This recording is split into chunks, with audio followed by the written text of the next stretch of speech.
last week, we said, let's start with the objective characters. And we got partway through that. We said, what characters can we identify by functions in the story? Well, one of the characters was the protagonist. And one of the characters was the counterpoint, the antagonist. And then we also found that archetypally speaking, or archetypally speaking, we have the protagonist and antagonist. We also know there's a character that represents our reason. Now, look at these words, reason and their antithesis, which is emotion. Emotion. Okay? Why are these things there? Protagonist, in our own minds, it's archetypal because it puts a bunch of our character traits together that all have kind of a collective effort in a given direction. Protagonist says, let's go out and make some kind of progress. Let's have some force to do something. And the antagonist says, let's not. You see, the protagonist represents the force to get something accomplished, and the antagonist represents the force to prevent that, or to avoid it. Prevent and avoid. Prevent is an active form of the word, avoid is a passive form of the word. So in our own minds, we're always saying, yeah, let's take action, but maybe we better not. And that's the antagonist. And that's what's fighting us. And below that, we come into play with our reason and our emotion. We say, well, what makes logistics sense? How do we go about this? Should we be doing it even logistically? But what do we feel about it, even if it doesn't make any sense? Do we just have these feelings that can't be defined? Well, that's what the emotion character is dealing with. Now, below that, we've got the typical sidekick. And the sidekick's antithesis is the skeptic. Sidekick's probably a bad word in... Erasers. Okay, skeptic. Okay, now, sidekick's probably a bad word because it really defines the way those characters mostly turn up. They turn up as a sidekick, but this is a faithful supporter. They don't have to be the second in command. They don't have to be the follower. They don't have to be the one that's hooked in with the protagonist. Renfield is in Dracula is a sidekick to Dracula. It just means they're a faithful supporter. Whereas the skeptic is the disbelieving opposer. And that's somebody like Han Solo, as we talked about last week in Star Wars. He doesn't believe in the Force, and whatever plan they come up with, he's against it. Doesn't mean he's a bad guy. Get away from the notion of good guys and bad guys. Good guys and bad guys are heroes and villains. A hero, first of all, has to be a protagonist and a main character, and they also have to be well-liked by the audience to be a hero. If they aren't well-liked, but they're still a protagonist and they're still a main character, then they're an anti-hero. But if you have someone that's well-liked who's a skeptic, you might have a well-liked antagonist. Who's a well-liked antagonist? Look at the James Bond films. Does James Bond start things? Is he a protagonist? Of course not. James Bond responds to things. He tries to prevent the villain's plan, or he tries to avoid it. Avoid capture, avoid death. James Bond is actually an antagonist. Many action heroes are antagonists because the protagonist is defined by the function, not by whether we like them or not. The protagonist is the guy who's out there making it happen. The antagonist is saying, let's keep that from happening, or let's stop it if it started to happen.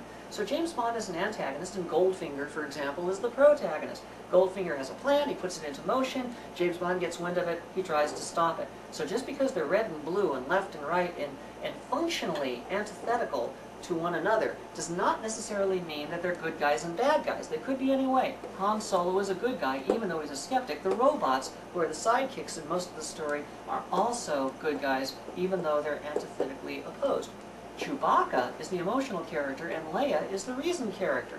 And they are also part of the good guys, even though they're on the opposite side of the functional fence. Alright, finally we have two other characters that we looked at to round out our 8. They were the Guardian, Obi-Wan Kenobi, and the Contagonist. Contagonist. Ist. Okay, Contagon, and I'll let you put the ist on there. But you get the gist without the ist. Guardian, Obi-Wan Kenobi, that's the one who is good conscience and also helping.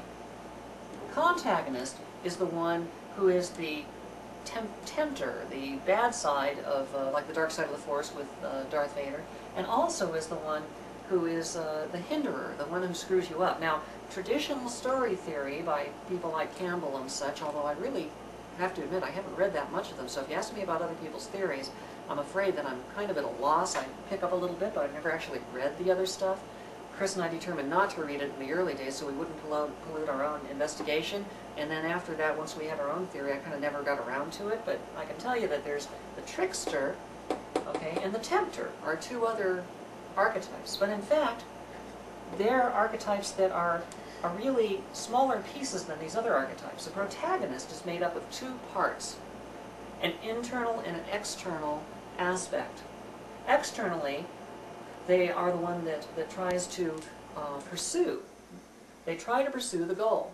And internally, they are the ones that are causing the story mind's internal mechanism to consider the problem. So in our own minds, when we feel motivated to pursue, and when we also are trying to make ourselves consider something even though we'd rather not, okay, that's the Protagonist. The Antagonist, on the other hand, the Antagonist is someone who is trying to prevent or avoid on the outside, and on the inside they're saying, don't consider or reconsider. You better not do this, you better not consider, because you don't want to even think about this, don't go there. That's what the Antagonist says.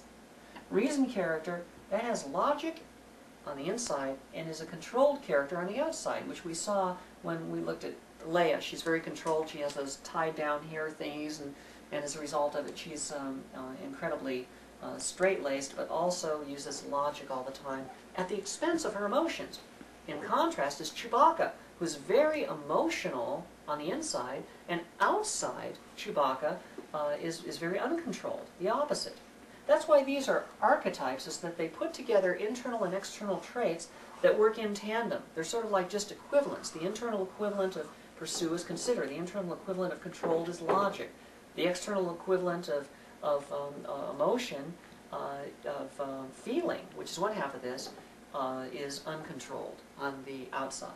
Now, the sidekick and the skeptic also have these, the faithful supporter, the disbelieving opposer, the helpful character who's also conscience, and the character who is the hinderer, who is your sense of temptation. Now, when we look at these archetypes, the traditional ones of the Tempter and the Trickster, well, the Trickster is like the half of the Contagonist that is the hinderer, and the half of the Contagonist that is temptation is the Tempter. So while you'll see them have these other archetypes by other names, or perhaps even by the same names listed, here they jump down to a different level of appreciation. They're looking more at the individual elements. So those archetypes really don't work together. If you have a trickster who's only a trickster, and you put them in with these other archetypes, it's not a balanced archetypal story.